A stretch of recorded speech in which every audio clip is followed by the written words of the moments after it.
Assalamualaikum warahmatullahi wabarakatuh.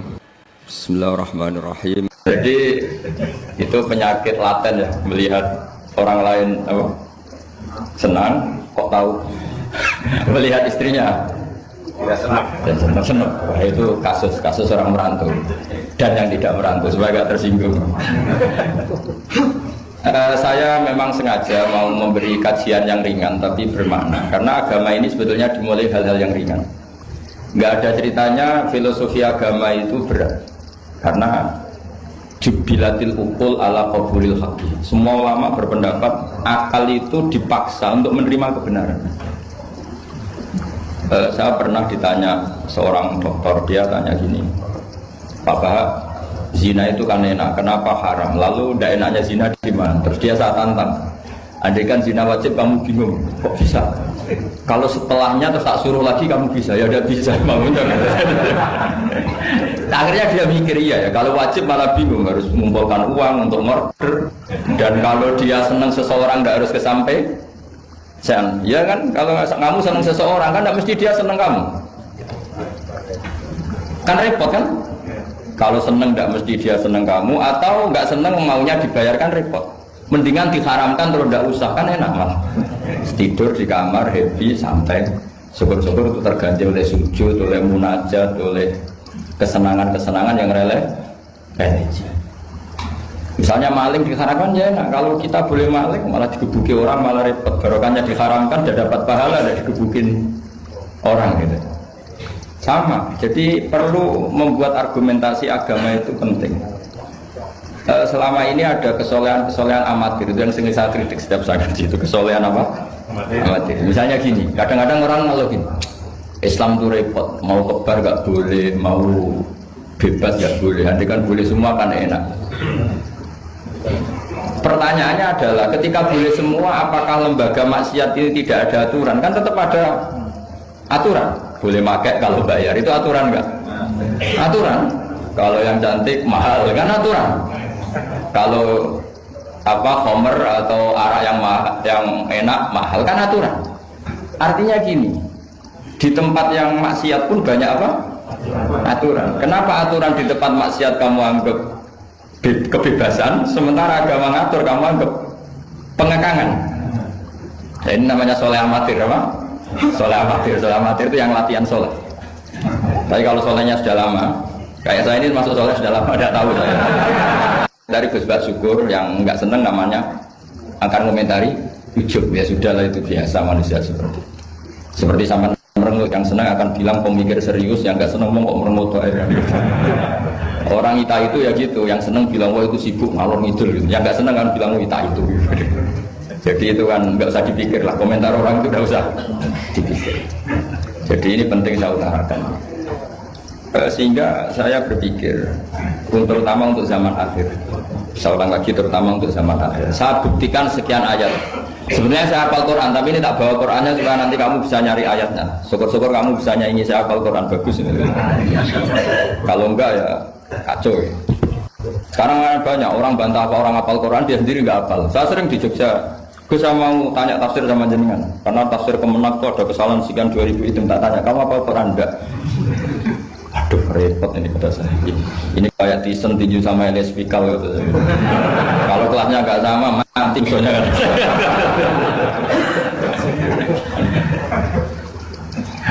Karena bukan karena ini keangkuhan, tapi proporsional apa?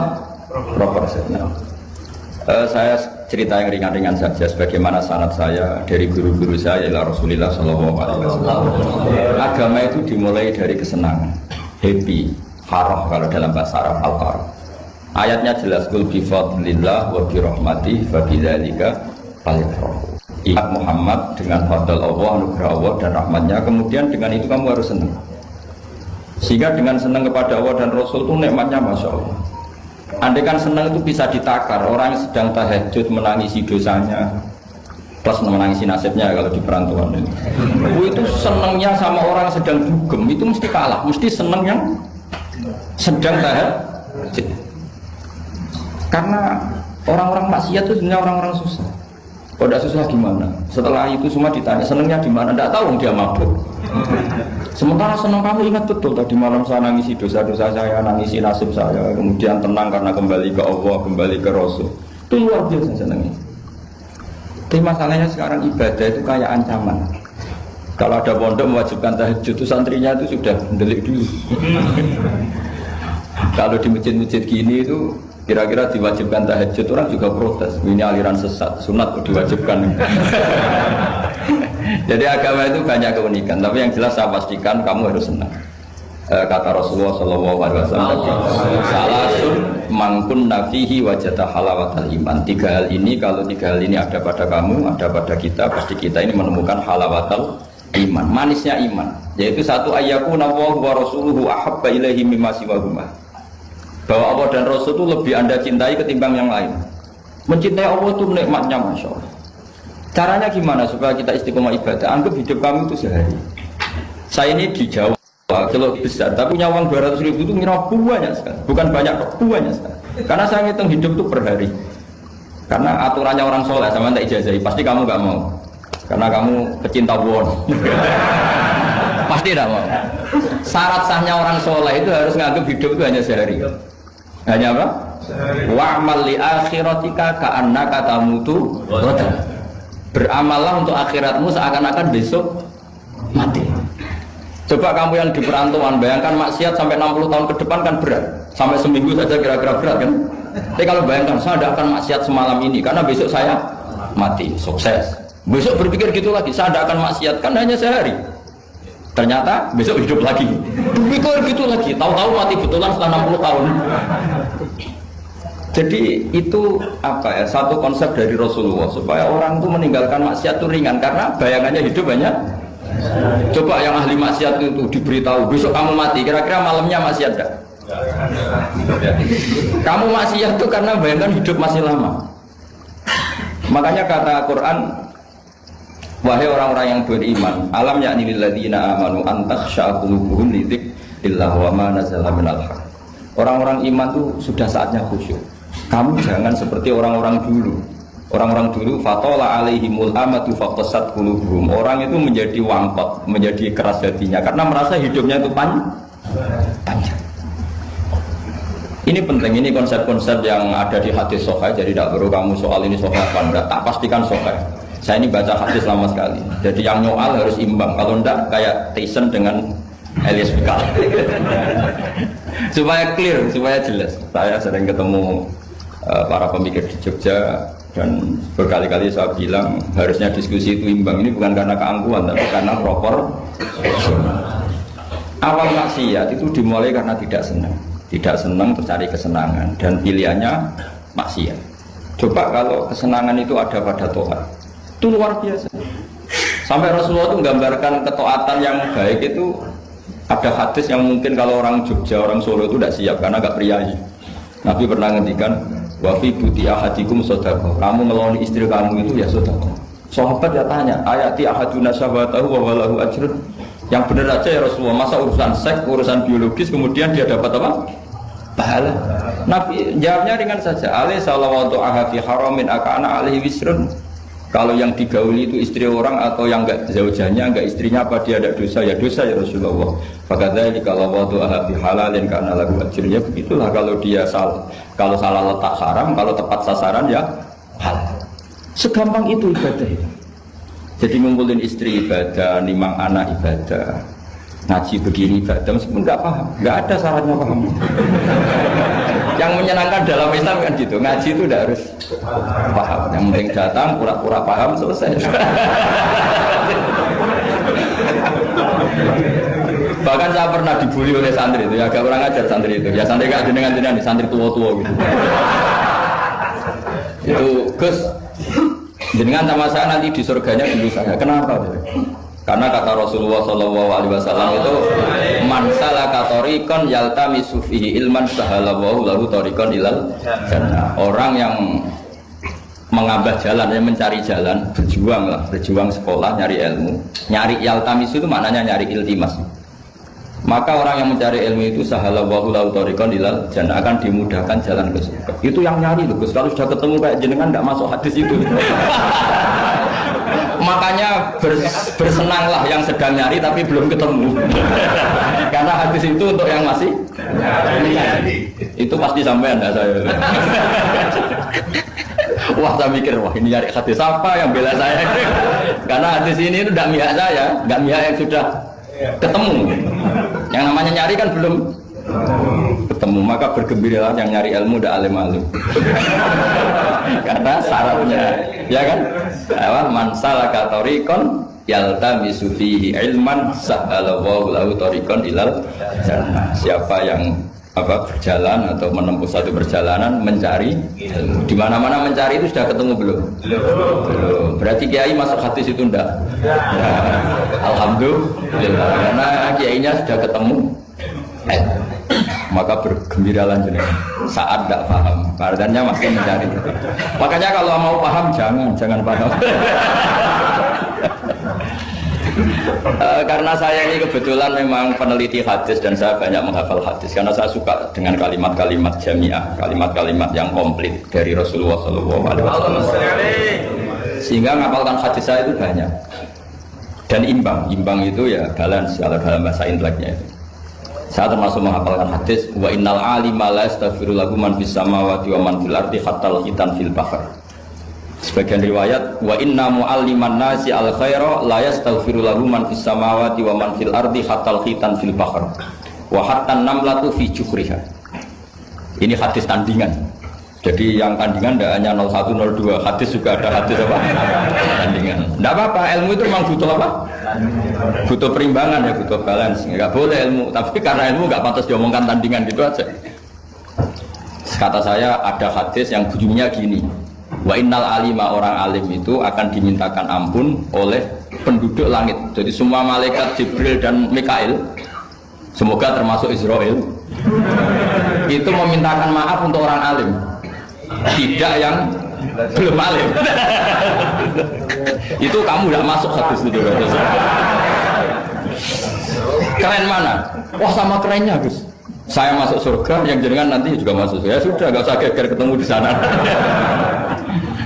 Jadi ini penting. Nah sekarang problem Islam sekarang adalah yang garis keras pakai hadis-hadis garis keras untuk mengadili yang garis lunak, yang garis lunak pakai hadis-hadis yang garis lunak untuk mengadili hadis kelompok-kelompok garis keras. Itu tidak fair. Nggak fairnya adalah Islam itu kafah. Kafah itu artinya konsepnya itu komplit, tidak boleh separuh. Saya punya sedikit ini yang agak serius, tapi tidak usah masukkan hati. Nanti kalian protes nggak bagus Israel itu. Begini, Abu Bakar As-Siddiq itu terkenal layyinal janib, mutawadi, layyinal janib, sahlal akhlak, namanya layyinal janib. Orang yang sopan sekali, santun sekali, santun, sopan, terus simpatik, sangat-sangat simpatik. Namanya Abu Bakar As-Siddiq. Tapi ketika beliau sudah iman, beliau iman itu kalau nggak salah ya kira-kira Saniyasnen atau ya Salisa Robiah beberapa lah. Karena kalau dalam sejarah awaluman amanah itu sebetulnya Khadijah.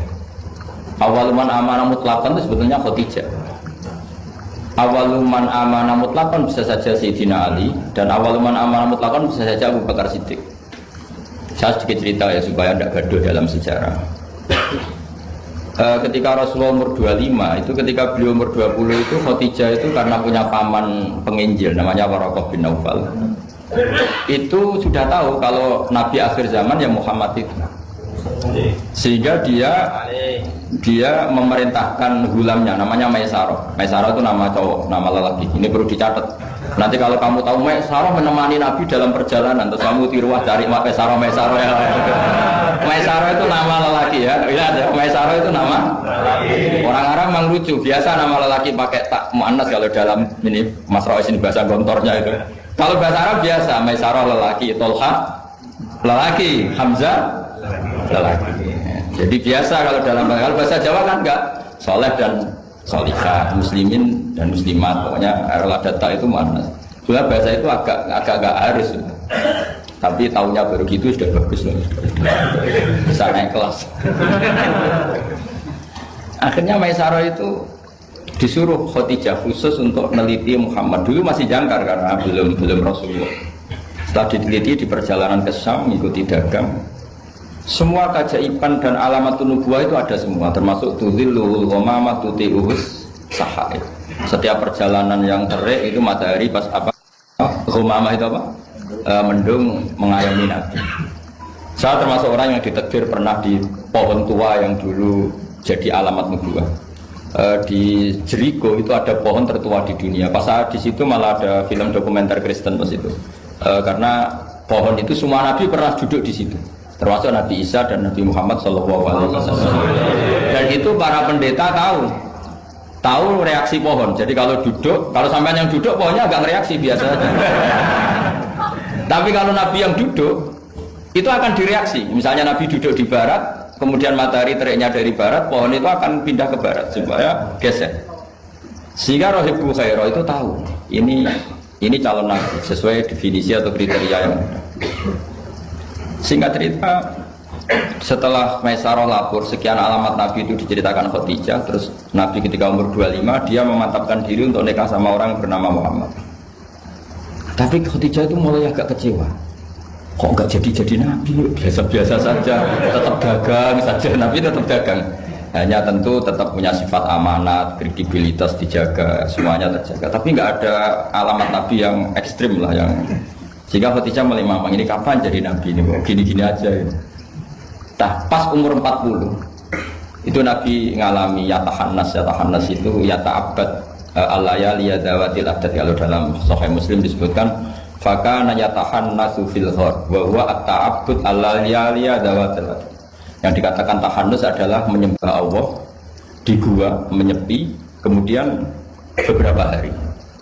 Terus di hadis itu juga diterangkan wa yatazawwadu lidzalik. Perlu dicatat dulu tirakannya Nabi itu ya bawa bekal. Bukan terus kelaparan 3 hari nanti fata morgana yang dilihat. Jadi ini perlu dicatat. Kadang banyak orang tirakat gak makan 40 hari, gak makan 3 hari itu malah bahaya. Karena yang dikatakan nur atau apa ternyata fata morgana karena lama dak maka jadi perlu dicatat di hadis itu jelas ada kalimat wa yatazawwadu lidzalik. Ya Nabi ya normal bapak bekal, jadi tidak lapar-lapar amal. Tapi tidak satu nampan kayak makan di atas tadi ndak ya. Kalau itu makannya orang kelaparan itu. Ya tapi bagus lah, saking hormatnya sama kiai makannya banyak. Apa ngetes kiainya? Kalau banyak ada kiai ini. Motifnya apa enggak tahu. Motifnya enggak tahu, tapi husnudzon wajib. Panitia tenang saja. Kiai itu wajib husnudzon. Harus baca ini ya Muhammad. Nabi begitu Fatah. Sehingga ini penting sekali karena jarang orang mengungkapkan ini. Kenapa jarang mengungkapkan? Kemungkinan satu tidak tahu. Dua, karena kadang kiai itu ya manusia, Ustaz juga manusia. Kadang-kadang dengan tanda kutip itu ya pecundang. Dia ngomong yang dicintai pasar, itu yang saya sesalkan betul. Tidak ngomong yang dibutuhkan dalam khazanah Islam. Itu sangat kecewa betul. Dan semoga mereka itu tobat. Enggak boleh seperti itu. Coba kita ini Islam mulai kecil, punya kiai mulai kecil. Kadang-kadang tidak pinter-pinter. Karena ayatnya itu terus sama. Kubu sebelah misalnya dalil ayat ini, yang ini terus gitu aja. Kalau orang sunat diceritain Nabi Ibrahim sunat 80 tahun itu pakai palu, pakai apa itu kodum itu apa langganan ya. Kalau ada orang mati ya mesti kullu nafsin. Kalau ada orang nikah mesti faman rohibaan sunnati. Itu saja. Jadi umat ilmunya tidak tambah, sudah siapa saja yang nikah ya itu aja, yang mati ya itu aja kullu nafsin. Karena ya pasarnya seperti itu. Gue sekali-kali ada orang mati itu bilang, ayo pesta. Karena orang dolim ini sudah mati. Mengurangi beban bumi. Mengurangi beban apa? Syukurilah kematian orang fasik ini. Itu nggak disangoni sampai. Sudah ada disangoni dibenci keluarganya, ya enggak? Ya daripada gitu yang umum saja kullu nafsin kematian adalah mau itu kafa bil mauti wa itu cukup mati sebagai nasib ya ikut pasaran saja karena itu yang menghasilkan pasar. Tapi resikonya itu ilmu itu tidak tambah apa? Tambah. Ini kritikan saya, semoga ini membantu ya supaya ustadz itu kalau ngaji itu mikir yang dibutuhkan umat, jangan permintaan pasar, itu tidak bagus. Saya datang ke sini juga bukan karena undangan. Saya bilang saya tanpa diundang pun datang ke Korea karena saya ingin sujud di bumi ateis. Supaya nanti keren. Keren betul, sampai itu keren betul. Sujud di bumi, wah itu pol kerennya tuh, hebat. Kalau sujud di Mekah, Medina, di Indonesia itu kan wajar. Ini sujud di bumi. Jadi kalau kamu ditanya, saksinya siapa kalau kamu sholat di Gondol? Apa ini ingin? Yang seru yang apa? Enggak yang lain yang GG. Guangzhou semua. Sama lagi. Itu malaikat mesti itu apa itu? Parah lagi kalau ditanya, sujudnya di mana? Di kamar mandi. Karena kalau pas kerja kan hanya dikasih waktu berapa itu? 5 menit dan itu pura-pura di kamar mandi. Keren nggak? Keren. Jadi padahal bumi itu akan bersaksi yang dipakai tempat sujud. Itu paling keren mesti yang Korea. Apalagi yang pas kerja. Kalau sini kan masjid masih normal. Kalau pas kerja kan di kamar mandi. Iya di pabrik ya maksudnya. Oh iya. Jangan yang priai yang itu, yang nggak priai itu. Di gudang ya? Di mana?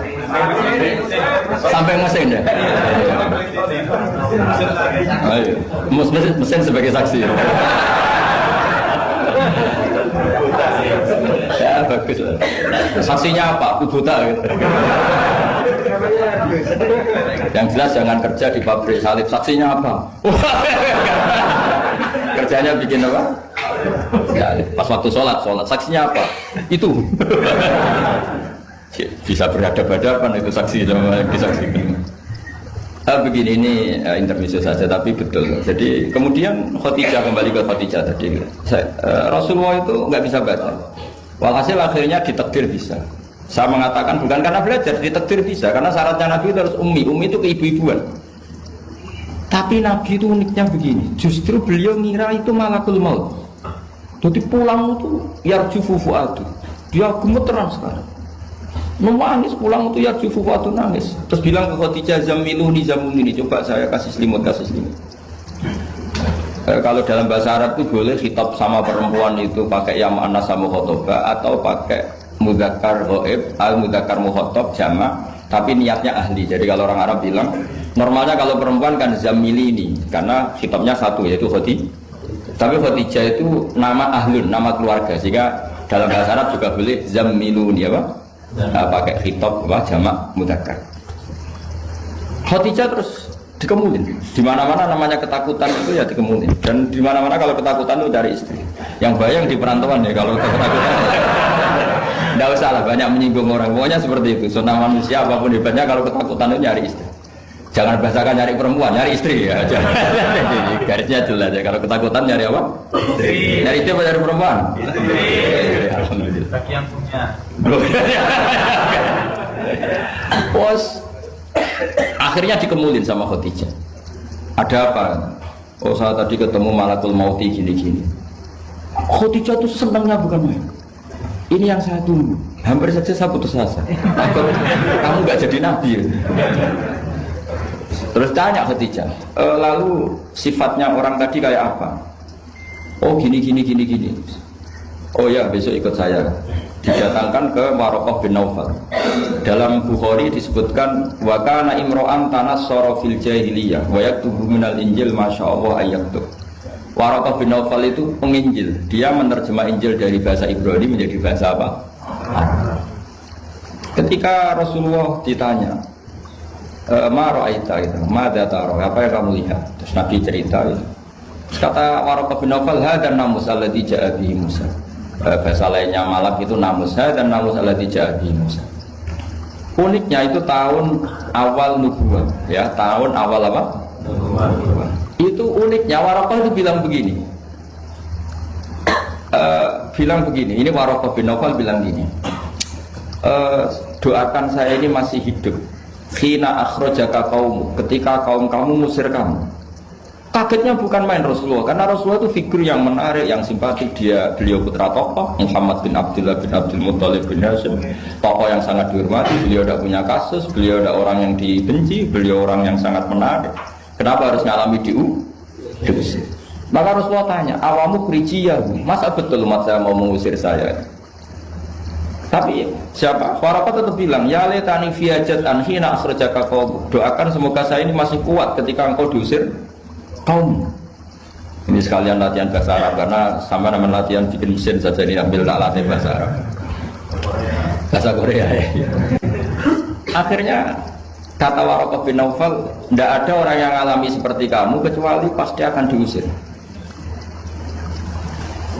Falam yalbas yasiron illa antum. Terus kemudian Waraqah tidak lama kemudian meninggal. Ya, yang penting dari ini semua apa? Waraqah itu membaca kriteria para nabi itu pas sekali, dan akhirnya tahun 13 nubuwah Rasulullah mengalami diusir. Kan beliau hijrah itu 13 tahun dari nubuwah, kira-kira umur 53 berapa? 53. Tapi Waraqah sudah mengatakan itu di tahun pertama Rasulullah menjadi nabi, karena definisi nabi itu harus pernah diusir. Maka kalau sampai mengalami diusir oleh nasib itu ya ada alamat. Cuma itu udah alamat nubuwah, alamat terlantar. Itu bedanya. Karena yang nabi sudah ditutup, nggak ada peluang lagi. Jadi, nah, Khadijah itu masih nggak terima, padahal beliau sudah mendapat sekian alamat tadi. Tudzilluhul ghamamah tuti'u sahab, ada sekian alamat. Tesnya sudah lulus semua. Rasulullah tadi Maisarah menyaksikan apa, dinaungi oleh apa, mendung tadi, macam-macam. Khadijah itu masih dengan tanda kutip masih agak-agak beli, masih cari definisi yang ini agak absurd lah.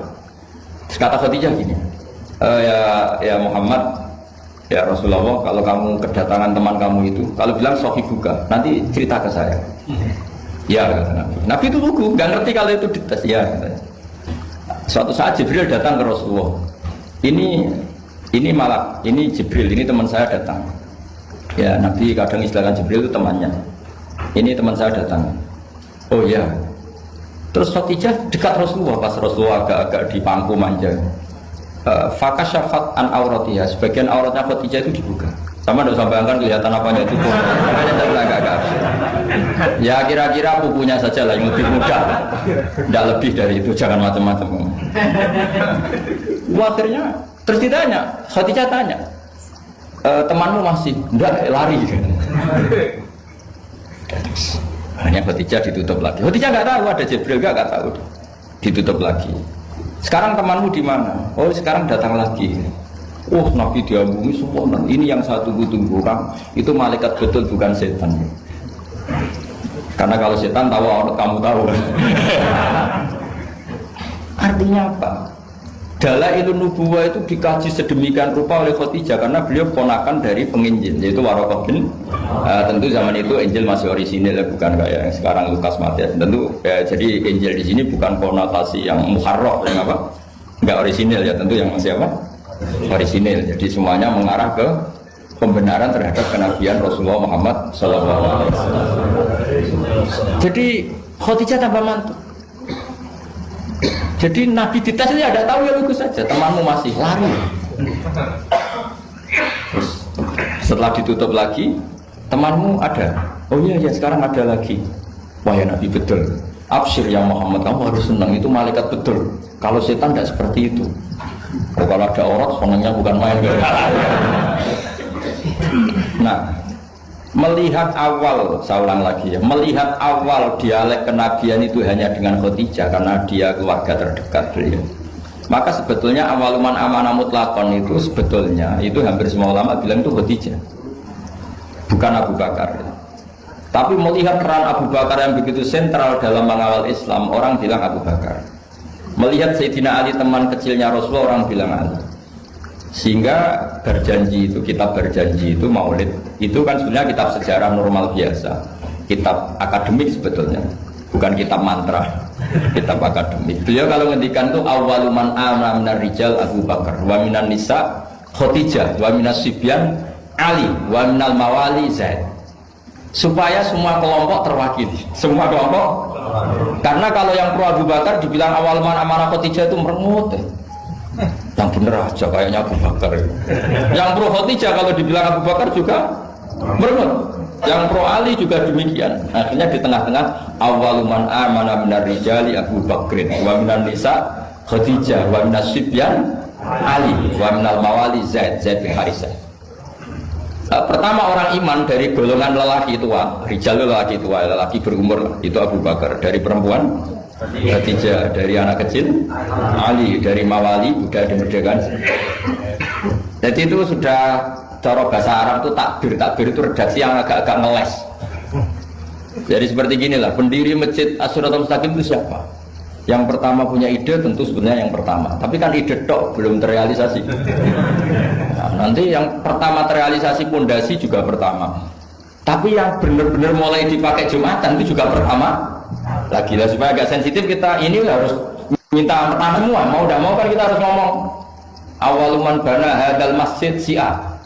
Tapi dulu belum ada ya bana ide. Wa awaluman misalnya pembalataan batu pertama waktu al-hijarah awalan ini. Wa awaluman sing jadi imam ya ummu hadal masjid fil jum'ah ini. Lah yang sampean wa awaluman ngerameni ibu masjid. Sudah enggak apa-apa, yang penting awaluman apa? Masuk kategori awal. Nah ini penting saya terangkan. Kembali ke Abu Bakar. Abu Bakar itu layyinal janib, orang yang sopan. Dan itu bagus, tentu sopan itu bagus. Layyinal janib bagus. Tapi masalahnya Rasulullah itu dikepung preman-preman yang ganas. Yaitu Abu Lahab, Abu Jahal, Walid bin Mughirah, Wa'il bin semuanya preman yang ganas. Bukan sekedar kafir tapi ganas terhadap umat Islam. Mereka penyiksa-penyiksa ulung, termasuk akhirnya ada yang mati syahid awalu syahidin fil Islam, yaitu Ammar bin Yasir. Tapi yang bapaknya bukan Ammarnya, siapa? Yasirnya sama istrinya namanya Sumayyah. Makanya saya tadi ngaji di Masjid Ammar bin Yasir itu ngaji yang paling tidak guyon, karena masjid itu didesain untuk mengenang Ammar bin Yasir.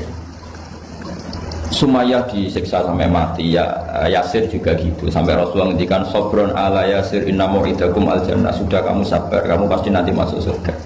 Bilal disiksa, tapi Bilal akhirnya aman karena menangi, diselamatkan Abu Bakar, bahkan menangi futuhat ya, beliau menangi apa? Fatwa apa? Saya pernah ziarah ke makam Bilal. Akhirnya apa Rasulullah? Ini kalau gini terus anak Islam orang-orang sopan kok repot nih.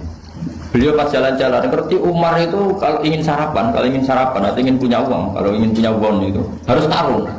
Dan dia petarung yang dulu. Jadi kalau tarung itu menang, ya uangnya banyak. Barokahnya kalau tarung apa? Menangan dari gulat. Akhirnya Nabi mikir, wah kalau yang Islam gini ini cocok. Karena kalau yang sopan-sopan ini kayaknya repot. Walhasil Nabi spontan tuh, Allahumma aizal Islam bi Umar. Ya Allah muliakan Islam ini dengan Umar. Nggak tahu apa bisa diganti aizal Islam bi Banser, nggak tahu saya. Karena kalau Banser sopan ya aneh, Banser kok sopan nggak jadi aneh. Atau pemuda Muhammadiyah kalau sopan kan ya jadi aneh. Masa pengawal kok sopan? Monggo nak badhe salib. Ya nggak pantas. Steril kan. Pas pamres sopan, wah Pak Jokowi tidak jadi pidato karena yang salaman apa? Banyak, yang minta buku banyak. Singkat cerita, betul. Karena Nabi yang berdoa itu sebagian tarikh menyebut doanya Senin, Kamis sudah masuk Islam, hanya Senin, Selasa, Rabu, Kamis. Kalau kamu ya 30 tahun mungkin. Dunia ini tidak ada yang susah. Yang susah itu tadi kata Abi Quraisy, hati kamu dikelola nggak apa-apa, gampang. Saya beri contoh begini. Ada seorang kiai Abi Quraisy itu khusyuk betul, nggak mau berkawan sama perempuan cantik, katanya takut biologisnya kumat, takut sawahnya kumat. Kalau berteman orang jelek kan nggak apa-apa, Gus, nggak minat, apalagi orangnya merongos kukulan banyak katanya.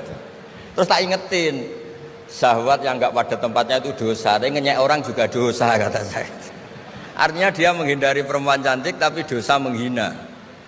Itu juga ada orang yang nggak mau berteman orang kaya, takutnya tamak gini-gini, senengnya sama orang miskin. Ternyata apa? Diperbudak, disuruh mijetin, disuruh-suruh. Dosanya yang berbudak itu. Jadi intinya dalam semua lini kehidupan tuh ada problem fikih. Makanya kita harus pinter-pinter berteman orang kaya, semoga kayanya untuk kebaikan. Berteman orang miskin supaya kita tawadu. Melihat alumni UGM yang sukses kita bangga. Yang bikin masalah kita istighfar, gitu aja gampang kan urusannya. Artinya kiai juga sama. Kiai itu punya alumni yang jadi kiai, alhamdulillah. Yang enggak jadi kiai problem, dan kita istighfar semua di semua kehidupan kita. Nah, kata bapak, ini bapak saya. Kalau pagi-pagi Abi Quraisy itu ada orang nyun sewu, orang miskin, sholatnya pas-pasan, pakai celana pendek, pagi-pagi rokok di warung. Bapak itu mesti bilang gini, hak, aku sing kiai mesti sebahagia itu. Sudah marung, nggak punya uang, ngutang, itu nyingkrang bahagianya, masya Allah. Itu kata bapak, itu rahmatnya Allah. Orang nggak punya karya, nggak punya prestasi sebahagia itu, jangan diganggu kan. Selama ini kita sebagai akademisi, sebagai dosen juga ikut salah, melahirkan satu faham, bahagia itu kalau jadi dosen, bahagia itu kalau jadi rektor, jadi menteri, sehingga orang itu tidak kok berbahagia dengan kesehariannya. Padahal orang seperti itu sering saya ketemu orang nganggur itu, wah enak Gus jadi wong nganggur lah, jadi menteri dikongkon presiden, jadi pejabat esok kudu ngantor, jadi wong biasa enak, wae turu-turu, wae ngopi-ngopi gitu. Intinya bahagia seperti ini tidak usah dibatalkan, biar aja tetap bahagia seperti itu. Karena kalau kamu jadi dosen, nyanyi Anda di UGM juga kamu nggak mau. Jadi itu penting, ngelola kebahagiaan itu penting. Jadi ini Mbak Aida, Mbak Aji, semuanya harus dilatih lah, bahagia itu dilatih. Syukur-syukur model wali ya, terus sujud, terus sungkem di Allah. Kalau nggak model wali ya dilatih yang gampang-gampang. Saya teringat konflik itu dimulai dari tersinggung. Saya ulang lagi, konflik itu dimulai dari tersinggung. Saya punya sekian khazanah tentang ngelola tersinggung. Saya berkali-kali cerita itu. Suatu saat Imam Syafi'i didatangi orang, cium tangan, terus hormat. Setelah itu orangnya menghujat. Dilaporkan sama santrinya, itu orang yang tadi nyium engkau, di luar menghujat engkau, menghina engkau. Imam Syafi'i tertawa-tawa, baguslah saya wibawa, di depan saya agak berani. Enteng saja, dianggap enteng saja. Enggak kok, wah itu khianat, itu munafik, enggak. Alhamdulillah saya wibawa, buktinya di depan saya tidak berani. Nah, ini tip Bu Rektor, kalau ada yang ngerasa ini jenengan di luar, alhamdulillah di depan saya tidak berani. Jadi enteng saja. Diceritain lagi, orang separuh dari kampung ini nggak suka jenengan Imam Syafi'i karena engkau terlalu ngendikan hak. Baguslah, kalau nggak suka saya berarti nggak ngutang saya. Yang masalah tuh yang suka-suka itu bisik-bisik minta-minta. Jadi dianggap enteng saja. Kalau Anda sudah bisa ngelola konflik seperti itu, ringan saja. Ada lagi ulama disuruh ke tetangganya, setelah datang ke rumahnya, irji falah hajata libik, sudah kamu kembali, saya tidak butuh kamu. Setelah sampai rumah dipanggil lagi, ya saya jadi butuh kamu, silahkan ke rumah. Datang lagi sampai 3 kali. Dan setiap dari 3 itu ulama tadi senyum, senang, puas sekali. Akhirnya pemuda tadi tanya, engkau saya bully, saya kerjain kok tetap senang ceria. Sampai 3 kali, ayo datang ke rumah saya. Setelah sampai rumahnya, sudah pulang aja, saya tidak butuh kamu. Setelah di rumah dipanggil lagi, Pak Yai jadi acara di rumah saya. Setelah di rumahnya, sudah saya tidak butuh kamu, pulang. Sampai 3 kali.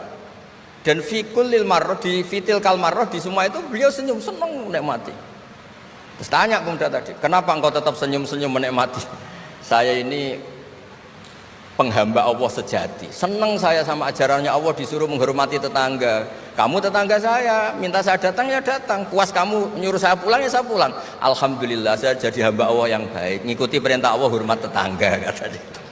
Sama kita di Indonesia gitu, kalau Anda tidak sefaham dengan presiden atau dengan bupati, perintah Allah itu hubungan dengan mereka baik, cocok tidak cocok harus baik, itu perintah Allah. Jangan yang cocok jika kita membebek, nggak punya prinsip, nggak punya ideologi. Saya diundang di sini, kalau nuruti nafsu saya tidak cocok, kiai kok diatur-atur. Tapi perintah Allah disuruh hormati kawan, kata Rasulullah di sebuah hadis, inna min abaril birri silatar rajul ahla wuddi abih. Kebaikan tertinggi itu adalah berkawan baik sama teman bapaknya. Saya ini dekat sekali sama Profesor Zaini Dahlan, sehingga harus hormati putrinya. Sebetulnya wajib hormat itu dosen UGM, kalau enggak dipecat kan. Tapi saya punya konstitusi sendiri. Jadi kalau hidup kamu sudah bertautan dengan Allah, semuanya indah. Maka yu'minu billahi wal yaumil akhir falyukrim jarahu. Kalau kamu iman sama Allah dan Rasul, hormati tetangga kamu. Bukan pakai hukum sosial, kalau baik saya baiki, kalau enggak. Berarti ada terdikte oleh makhluk. Terdiktelah oleh Allah Subhanahu wa taala yang suruh supaya kita selalu baik. Nabi mencontohkan ada 3 tetangga. Satu punya 3 hak, yaitu dia muslim, dia kerabat kamu, dia tetangga kamu. Yang 2 punya 2 hak. Dia muslim, dia tetangga kamu tapi tidak keluarga kamu. Yang satu punya satu hak, dia tidak muslim, tidak kerabat, tapi itu tetangga kamu, yaitu non muslim, juga harus baik. Suatu saat Khalilur Rahman Ibrahim ditemani orang Majusi, umurnya 70 tahun. Cerita ini ada di Ihya, di Ar-Risalah Al-Qusyairiyah. Ya meskipun ini tidak bidang Pak Munjid, tapi referensinya saya sebut sebagai penghormatan pada UGM. Kamus keren, masa ngomong tanpa referensi itu. Nah, itu nanti ini pasar gelap kata beliau. Kalau ada kiai yang referensinya tidak banyak, kata beliau pasar gelap katanya. Saya minta makan kali ini saja. Kata Khalilur Rahman Ibrahim, hatta tuslima, kamu harus Islam dulu. Terus orang ini putus asa. Wallah itu sudah pulang. Setelah sekian meter sama Nabi Ibrahim, sama Allah, Nabi Ibrahim dikasih wahyu. Ya Ibrahim, kamu tidak mau ngasih makan orang itu meskipun hanya 1 hari. Tidak, karena dia masih kafir, non muslim. Ut'imuhu ala kufri sab'ina sanatan. Itu orang sudah umur 70 tahun, tidak pernah kelaparan. Sayang Tuhan saja ngasih makan, kamu manusia tidak mau. Jadi. Terus dipanggil akhirnya, ya Majusi sini, tak kasih makan. Kenapa kamu rubah? Ditegur sama Tuhan, karena kata Tuhan, saya yang Tuhan saja, yang dikafiri dia tak kasih makan, kok kamu manusia kok ribet. Akhirnya dikasih makan. Jadi contoh-contoh muamalah kebangsaan, beda agama itu cukup, referensi kita cukup. Yang enggak cukup adalah pikiran kita yang sempit, itu masalahnya, pikiran kita. Wong Islam itu kepenak, enak betul. Saya punya saudara, punya keluarga, saya tadi cerita Pak Kures. Wah itu haternya banyaknya bukan. Tapi bilang ke saya, dah Gus kita sama-sama wali. Syaratnya wali itu hanya 2, dicintai banyak orang atau dihujat banyak orang. Kalau dihujat banyak orang itu ngilangi dosa kan. Islam itu enak, dicintai orang ya ibadah, dirasani orang ngilangi apa? Dosa. Maka kamu jadi dosa. Tenang saja. Kalau mahasiswa senang energi kebaikan, kalau tidak senang ngurangi dosa, kan enak kan? Monggo jenengan milih mana? Milih banyak pecinta apa banyak yang membenci? Tapi apapun itu, terus kembali ke Pak Kores tadi, yang semuanya dari semua itu adalah Allah Subhanahu wa Ta'ala. Kalau kamu nyari ridhonya Allah, enteng semua kan? Sudah enteng betul. Menyabari orang yang menyinggung itu ya ibadah. La taghdab, farad dadam miraron faqala la taghdab. Tersinggung tidak marah itu ibadah. Wal kadhiminal ghaidh. Jadi itulah yang harus kita latih. Saya itu sering ijtihad ya, bukan dengan makna yang mutlak ijtihad biasa. Saya ini termasuk kiai yang susah diundang. Saya datang ke sini bukan sebagai UGM, Bu Ova itu putra dari Profesor Zaini. Jadi jangan GR Pak Munjid kalau saya diundang UGM terus Pak Jumawa undang, biasa aja. Biasanya bukan karena meremehkan UGM, enggak. Memang ada aturannya. Kiai itu kan ya jaga hatinya. Jangan-jangan diundang UGM mari takabur. Kan ya kita mikir. Kalau nggak mau, jangan-jangan takabur. Diundang kok nggak mau kan ya mikir. Ini cerita Pak Kores. Ini kisah nyata. Saya tuh pernah diterima kasih kiai kecil. Gus matur nuwun Gus jenengan nggak datangan. Oh iya. Kalau di dunia kiai itu kiai kecil kan diundang acara-acara kecil. Ya kira-kira salam tempel erong atau sewu lah kira-kira gitu. Gara-gara saya tidak datang dia lakon itu ya lakon dia yang disalami template, yang dicium. Oh itu kalau jenengan datang saya mahjub, saya itu gak kanggo gitu. Jadi dianggap uang 200.000 itu dari saya. Ternyata menghadiri acara kecil itu tidak solusi juga. Kalau kita kiai besar datang ke acara kecil, ini namanya menghentikan rezekinya yang kecil. Itu ibarat toko besar dekat kelontong kecil gitu. Tapi kalau tidak datang, sombong betul setelah kiai besar diundang yang kecil gak mau. Nah itu namanya istihad. Istihad itu satu pemikiran yang tadi yang diceritakan Mas Haji tadi. Mau tidak mau kita secara sosial itu berdebat. Sebaiknya kita ini merakyat apa enggak? Kalau merakyat dengan tema-tema rakyat, urusannya makan, mungkin kita tidak jadi negara maju. Tapi kalau terlalu tema-tema besar, jangan-jangan lupa ngasih makan. Ya sudah, itu istihad. Ini yang terakhir saya cerita perbedaan pendapat. Dulu Al Haris Al Muhasibi itu pernah punya ide. Ini temannya Imam Ahmad, temannya Imam Syafi'i. Ya Imam Ahmad saya mau ngarang buku tentang menolak faham-faham Mu'tazilah, faham-faham yang nggak benar. Menurut Anda gimana? Jawabannya lucu. Jangan katanya. Kenapa? Sebelum Anda membantah mereka, meluruskan mereka, pasti Anda cerita argumentasi mereka. Ketika cerita argumentasi mereka, jangan-jangan mereka lebih tertarik argumentasinya Mu'tazilah daripada argumentasi Anda. Berarti Anda ikut menyebarkan kebid'ahan itu. Terus oh iya. Nah ini mohon maaf ini mahasiswa UGM yang masih muda-muda ini.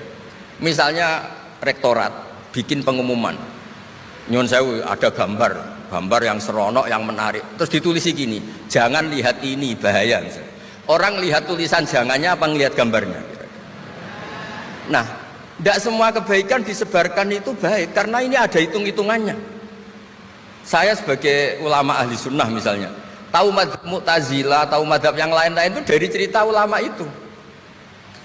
Jangan-jangan ketika kita cerita bahaya NKRI misalnya, kita ini mencintai NKRI justru karena baca buku bahaya NKRI dalam ambang apa. Setelah baca terus tahu ekstremis, tahu ini itu, malah benci NKRI. Padahal kita ngarangnya demi persatuan NKRI, tapi kita tahu problemnya dari nulis. Nah itu hal-hal yang memang dalam istihad, dalam pemikiran itu, makanya saya hanya cerita yang ada di kitab karena ini keahlian yang memang saya diundang di sini, jadi saya profesional saja. Jadi di bab-bab seperti itu tuh memang kita pasti gamang. Berteman orang kecil katanya merakyat, ternyata memperbudak. Enak kan Anda misalnya Pak Munjid berteman kampungnya di Kebumen, dosen UGM tinggal nyuruh minta mijitin. Kalau berteman rektor disuruh-suruh kan. Nah ternyata tidak merakyat. Senang berteman orang bisa disuruh, gak siap berteman atasnya. Lah gak mau berteman atasnya katanya merakyat, ternyata karena hasud, karena gak jelas semua, hidup ini gak jelas. Yang jelas hanya Allah Subhanahu wa taala. Makanya menurut ilmu tasawuf itu qulillah tsumma dzarhum fi khawdima labun, sudahlah kembali ke Allah. Berteman orang kecil ya karena perintah Allah. Kalau karena perintah Allah pasti inginnya ikram, memuliakan. Berteman orang besar juga karena perintah Allah supaya ada hasud, supaya Indonesia ada chaos. Kayak tadi yang didawuhkan Pak Quraisy, la imamun khusyum khairun min fitnatin tadum. Imam yang dengan arti salah itu masih lebih baik ketimbang chaos. Karena kalau chaos lebih gak kebayang. Ya apapun itu cukuplah khazanah-khazanah Islam untuk mendidik kita sebagai orang yang menjaga kebinekaan, menjaga ukhuwah. Ketika negara ini berdiri itu ya dialek semua antar umat beragama. Sehingga diputuskan yang penting itu berketuhanan. Maka yang ditolak oleh konstitusi kita adalah ateisme, komunisme. Saya bayangkan misalnya punya anak perempuan, diajak orang yang tidak beragama di tengah hutan misalnya, bunuh ya tidak takut Tuhan, merkosa tidak takut Tuhan, salah etika ya tidak takut Tuhan. Bandingkan kalau diajak yang beragama, pasti masih ada rambu-rambu, ada ini itu. Sehingga memang masalah betul ketika orang tidak berketuhanan itu. Itu semua tokoh agama bersepakat. Termasuk saat itu ya ada Perindo, selain ada NU ada Perindo. Itu yang ditentang itu adalah ateisme. Karena kalau orang tidak bertuhan itu ngeri. Ngerinya itu ya tadi misalnya kita punya anak perempuan atau punya keluarga, diajak orang yang tidak beragama. Misalnya berzina ya tidak takut dosa, merkosa ya tidak takut, bunuh ya tidak takut karena tidak punya Tuhan. Mungkin takutnya sama polisi ya kalau ketahuan, kalau enggak. Tapi kalau orang bertuhan ini sistem kesalehannya, sistem kebaikannya ini berlipat-lipat. Takut hukuman Tuhan, takut sosial, takut ini itulah, sehingga kita bersepakat berketuhanan. Lalu kedua ada beberapa kejadian nyata. Di beberapa negara yang fahamnya itu tidak bertuhan, itu bekas kondom atau bekas apa dipakai lagi, didaur ulang. Bahkan tinja yang bisa dikelola jadi bahan makanan. Kalau yang beragama tidak, termasuk mungkin di ilmu medis ini tidak wilayah saya tapi saya cerita, mungkin masalah-masalah kayak ya apa hal-hal yang menurut kita dilarang, menurut agama mereka enteng saja. Misalnya bikin cadangan-cadangan organ tubuh dan sebagainya. Kalau beragama itu masih enak, aturannya jelas. Kalau nggak beragama itu repot. Sehingga saya cerita sedikit lagi-lagi karena kadung dipuji ahli Quran Pak Quraisy sama saya. Saya cerita. Dulu ketika Rasulullah itu sugeng masih hidup, itu ada kekuatan politik. Satu Romawi bertuhan, yang satu Persia tidak bertuhan, tidak berkitab suci. Ketika Romawi kalah, itu Rasulullah itu susahnya bukan main, karena yang masih mentautkan diri dengan Tuhan kalah sama yang sudah tidak bertuhan. Dan ketika akhirnya Persia yang kalah, yang menang Romawi, Nabi itu ikut senang karena yang bertuhan mengalahkan yang tidak bertuhan. Kenapa penting bertuhan? Karena bertuhan itu setidaknya punya aturan. Melakukan ini dosa, melakukan ini dosa. empati sama fakir miskin itu ibadah. Semua agama pasti sama di tema-tema seperti itu. Sehingga berketuhanan ini penting sekali, kata Pak Kures tadi, berketuhanan itu luar biasa. Terus kedua, ini penting juga. Saya mohonnya, saya pernah juga disowani beberapa tokoh dari Mabes Polri. Saya sering bilang, Indonesia, utamanya pejabatnya harus terima kasih sama seluruh rakyat Indonesia. Karena itu aset yang sebenarnya Indonesia, ya seluruh rakyat Indonesia. Saya satu cerita ini hadis sahih di Bukhari, nggak bisa dipertentangkan. Ini hadis sahih di Bukhari, di Muslim. Di antara yang diapresiasi Allah itu adalah potensi jahat kita tidak menjadi, tidak kita wujudkan. Kalau seluruh rakyat Indonesia, tidak usah seluruh, 1/4 kita ini maling semua. Itu negara miskin kok, karena biayai kita di penjara 2 tahun, 3 tahun. Separuh kita mentalnya membunuh, habis Indonesia. 1/4 saja, 1/3 saja, 1/8 saja punya mental killer, itu habis Indonesia. Ketika rakyat kita, ketika tetangga kita, masyarakat kita tidak melakukan kejahatan, itu ketertiban yang sejati. Maka semua bentuk ketidakkriminalan yang dilakukan oleh rakyat Indonesia itu awal dari aset bangsa ini. Coba kalau semua orang mencuri, habis negara untuk biayai di penjara. Semua orang kriminal, berkahnya mereka tidak melakukan, Indonesia baik-baik saja. Sebab itu ketika ada sekian kebaikan, Nabi terakhir ngendikan apa? Takufu syarroka anin nas fa innaha shadaqatun minka ala nafsik. Potensi jahat kamu jangan kamu lakukan, itu sudah menolong peradaban. Para gadis tetap gadis karena nggak diperkosa. Orang yang punya kambing satu tetap punya kambing satu karena nggak dicuri. Orang yang berkarir tidak terhenti karena karakternya agak dibunuh, tidak dihujat, tidak dihentikan, tidak disetop oleh cibiran, oleh bulian. Maka di antara 7 orang yang dilindungi Allah, fi dzillihi yauma la dzilla illa dzilluh, itu Nabi hanya cerita orang yang nggak jadi. Di antara yang diceritakan Nabi dalam sebuah hadis, saya ini lelaki sejati, sangat mencintai sepupu saya, dan saya mau ngumpuli dia, tidak mau sampai saya kasih uang 100 dinar. Setelah saya kasih 100 dinar, saya ingin ngumpuli dia dengan cara salah tentu. Dia gak mau dan berpesan, la tafuddal khatam illa bihaqqi. Kamu jangan ngumpuli saya sebelum nikah. Singkat cerita, pemuda ini gak jadi melakukan hal yang nista, yang gak benar. Itu sama Allah dijadikan wali, berkahnya nggak jadi. Jadi kalau potensi kejahatan kita tidak menimpa orang lain itu sudah luar biasa. Jangan nunggu berjasa kita dapat penghargaan setelah kita jadi kiai besar, jadi dosen UGM, jadi ini itu. Semua masyarakat kita yang menahan potensi kejahatannya itu adalah aset sejati Indonesia. Karena sekali mereka berkejahatan, entah itu mencuri, merkosa, habis. Harapan kita sebagai bangsa habis. Tapi selama ini nunggu ngapresiasi itu yang bentuknya fi'lu, yang bentuknya mereka melakukan apa, sebetulnya enggak. Tidak melakukan kejahatan itu sudah bagian dari kebaikan yang luar biasa. Terus yang terakhir tadi yang pertanyaan pemimpin muslim dan non muslim. Memang ini wilayah sensitif, tapi sebetulnya bisa dianalisis secara fikih. Ya saya ulang lagi, bisa dianalisis secara fikih Nusantara, fikih kebangsaan. Jangan dianalisis pakai fikih yang internal dalam Islam. Saya ulang lagi, jangan dianalisis menurut fikih yang di internal Islam. Kita beri contoh umum saja ya. Kita beri contoh umum saja. Dulu Pak Gores pernah mencontohkan kalau non muslim bisa jadi pilot beneran, padahal dia non, sama Pak Munjid yang kiai di UGM nggak bisa jadi pilot. Kira-kira milih mana?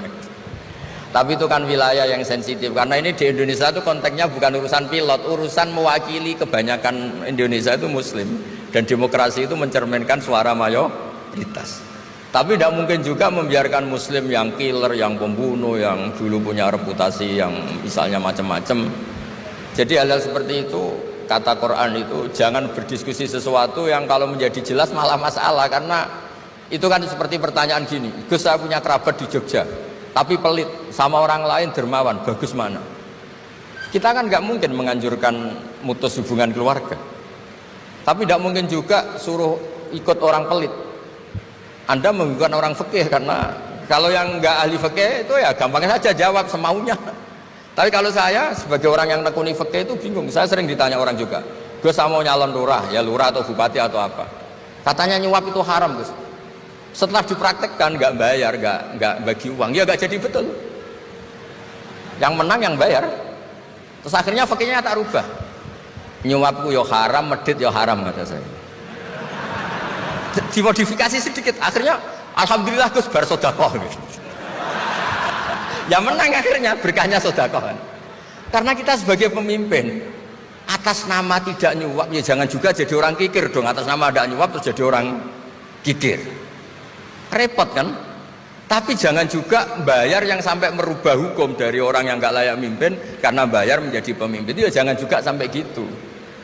Ya akhirnya saya bilang nyuap itu haram, medit juga haram. Alhamdulillah barokahnya kombinasi fikih ini.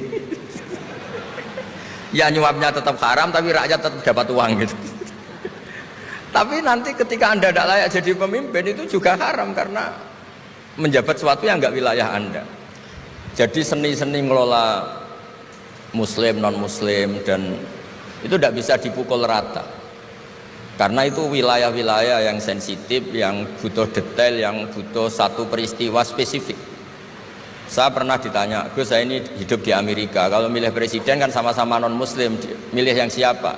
Ya jawab yang akhafu dororon, misalnya ada presiden Amerika yang sangat demokratis misalnya, dia membiarkan Islam berkembang. Sama jenis non muslim yang Islamfobia, tentu milih yang demokratis. Ada yang dosanya itu membunuh, yang satu dosanya korupsi, ya milih ya korupsi karena membunuh itu lebih ekstrim dibanding korupsi misalnya. Itu ada di aturan fikih. Jika sama-sama pasti salah, milih yang akhafud dororen, yang madorotnya ada begitu apa? Besar. Coba kalau kita punya pemimpin yang hobinya itu bunuh, sama yang hobinya rakus harta misalnya. Itu di fikih jelas dijelaskan, milih yang rakus harta kalau bandingannya itu, karena pembunuhan itu lebih berat secara ukuran dosa. Tapi apapun itu ini bukan pembenaran pada kesalahan, bukan, tapi memang ada aturannya. Apa kalau ada dua dororani, dua bahaya, urtukiba khafuma, kalau ada dua hal yang bahaya dipilih yang paling apa? Ringan kalau dalam konteksnya tadi. Kalau kita membiarkan pemimpin yang nggak benar, dipimpin orang nggak benar, tapi kalau memaksakan chaos misalnya, ya milih yang nggak chaos, itu kan ada aturannya di fikih karena Nabi menghindari al-harad, hal-harad itu chaos pembunuhan massal itu nggak boleh, dan mayu adila dalik juga nggak boleh, yang bisa potensi begitu juga nggak boleh. Jadi saya mohon di antara aturannya Quran itu latas alu anasya intu bedalakum tasukum, kamu jangan diskusi sesuatu yang kalau diperjelas malah kamu yang malu. Saya biasanya mencontohkan hal-hal yang ringan kayak suami istri. Misalnya Anda tanya sama Pak Munjid, istrinya tanya, Mas apa betul saya ini cinta pertama Anda, bukan alternatif terakhir? Wah itu rata-rata orang nikah itu kan korban alternatif terakhir gitu. Itu kalau ditanya sama-sama konangan itu aslinya itu. Ceweknya juga sama, apa betul Pak Minjit itu cinta pertama pilihan terakhir? Oh saya sering mau nikah ini orang yang saya cintai tapi takdirnya ini gitu. Itu kan orang dibilang takdir itu kan ya tersinggung. Jadi banyak hal yang kalau didiskusikan tuh masalah-masalah. Latas alu an asya intu bedalakum tasukum. Kamu jangan tanya atau diskusi sesuatu yang kalau diperjelas itu malah masalah.